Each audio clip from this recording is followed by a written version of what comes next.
ውድ የኢትዮኢንፎ ቤተሰቦች አንድ አስገራሚ ታሪክን ወደ እናንተ ልናደርስ ወደድን አብራችሁን ቆዩ።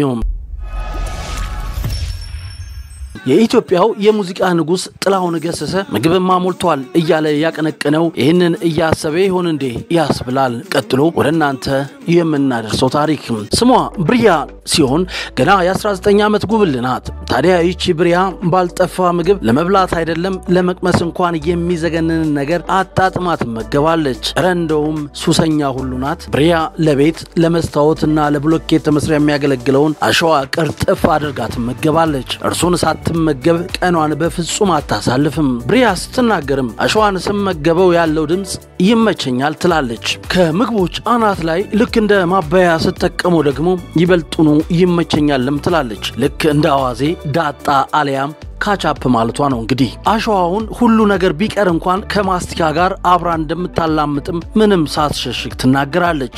ይህንን አሸዋ የመብላት ልምድ ከ5 ዓመታት በፊት በአጋጣሚ የለመደችው ብሪያ አሁን ላይ በመኝታ ክፍሏ ወደ ትምህርት ቤት ስትሄድም ሆነ ስትመለስ ምናለፋችሁ ብሪያ በሄደችበት ሁሉ አሸዋ በኪሷ ቀንሳ ይዛ ነው የምትንቀሳቀሰው። መጽሐፍ ስታነብ እንኳን ሳይቀር በሳህን አጠገቧ አስቀምጣ እንደ ቆሎ እየቆረጠመች ነው የምታጠናው። ሴልሺያ የብሪያ እህት ስትሆን ስለ ብሪያ አሸዋ መብላት ልምድ ስትናገር በጣም አስቀያሚና አስገራሚ ልምድ ነው። በመጀመሪያ ያወኩ ጊዜም በጣም አስደንግጦኛል ስትል ትናገራለች። ብሪያ በቀን እስከ 6 ጊዜ አሸዋን የምትመገብ ሲሆን ይህ ማለት በዚህ ሱስ ከተለከፈች ጀምሮ 11000 ጊዜ አሸዋን አጣጥማ ቅርጥፍ አድርጋ በልታለች ማለት ነው። ብሪያ አሸዋውን የምትመገበው አንደኛውን ጣቷን ወደ አሸዋው በመላክ አሸዋውን ይዞ ሲወጣ በቀጥታ ወደ አፏ በመላክ ታላምጠዋለች። ይህም ለእርሷ ታላቅ ደስታን እንደሚሰጣት ነው የምትናገረው። ብሪያ እንዳጋጣሚ ሆኖ አሸዋ ከጨረሰች ፊቷን ወደ ጥፍር መሞረጃም ሳይቀር ታዞራለች። ነገር ግን የአሸዋውን ያህል እንደማይሆንላት ነው የምትናገረው። ብሪያ አሸዋውን ከህፃናት መጫወቻና መናፈሻ ስፍራ ከባህር ዳርቻዎች የምታገኝ ሲሆን በእጇም ከዘገነች በኋላ ከፍ ያሉ ጠጠሮችን ለቅማ ታስወግድና ለምግብነት ዝግጁ ታደርገዋለች።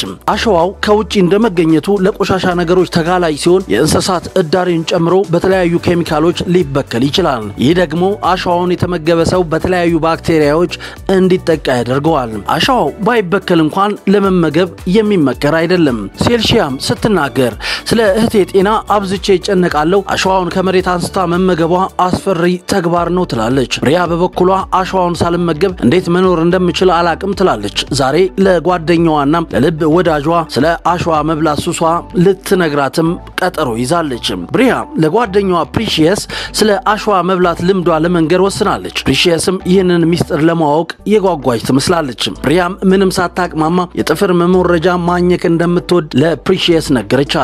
ፕሪሺየስም ለምን እንደሱ እንደምታደርግ መልሳ ጠየቀቻት። ብሪያም በቃ ስመገበው ይጣፍጠኛል ነው መልሷም። እውነት አሸዋ ይጣፍጣል? መልሱን ለእናንተ እንተውና ወደ ጉዳያችን እንመለስ። ጓደኛዋ ፕሪሺየስም በመገረም እየተመለከተቻት በጣም ዘግናኝ እንደሆነና ጤነኝነት እንዳልሆነ በግልጽ ነገረቻት።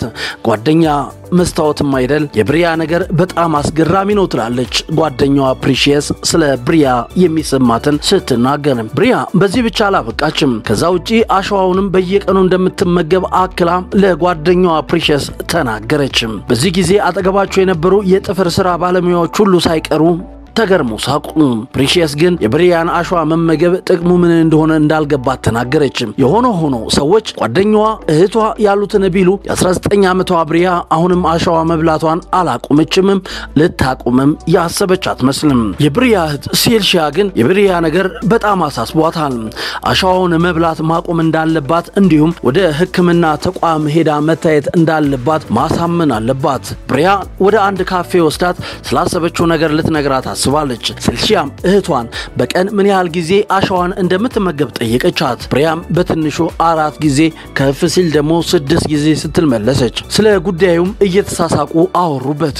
በመጨረሻም እንደ ታላቅ እህትነቷ ብሪያ እያደረገች ያለችው ነገር ጥሩ እንዳልሆነ ብቸኛ እህቷ ስለሆነችም ስለ እርሷ እንደሚገዳትና አሸዋውም ለጤናዋ ጥሩ ስላልሆነ ወደ ሐኪም ዘንድ መሄድ እንዳለባት ነገረቻት። ብሪያም ወዲያው ለእርሷ ብላ ወደ ሕክምና ተቋም እንደምትሄድ ቃል ገባችላት። ከቀናት በኋላ ብሪያ አሸዋ መብላት ልምዷ ጎጂ መሆኑን አለመሆኑን ለማረጋገጥ ወደ ሕክምና ተቋም ልታቀና ወሰነች።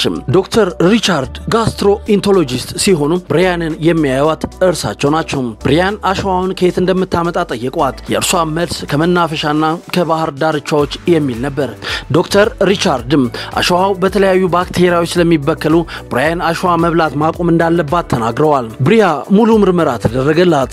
የኤክስሬ ውጤቷም አሁን ላይ ያን ያህል የከፋ ነገር ባያሳይም በአሸዋው ምክንያት የሚታዩ የተለያዩ በሽታ ምልክቶች እንዳሉና አሸዋ መብላቷን ካላቆመች ለህይወቷ እንደሚያሰጋት ዶክተር ሪቻርድ ነገሯት። በመጨረሻም ብሪያ ምንም እንኳን ለማቆም ፍላጎት ባይኖራትም ለጤናዋና ለቤተሰቦቿ ስትል አሸዋና ጥፍር መሞረጃ መብላቷን ለማቆም ተስማምታለች። 19 ዓመቷ ብሪያ አስገራሚ ታሪክን እንዲተመለከትን ውድ የኢትዮ ኢንፎ ቤተሰቦች እንደዚህ አይነት አስገራሚ ፕሮግራሞችና ዕለታዊ መረጃዎቻችን በፍጥነት እንዲደርሳችሁ ይህንን ከ782,000 በላይ ሰብስክራይበር ያለውን የዩቲዩብ ቻናላችንን ሰብስክራይብ በማድረግ የደውል ምልክቷን ይጫኑ። መልካም ጊዜ።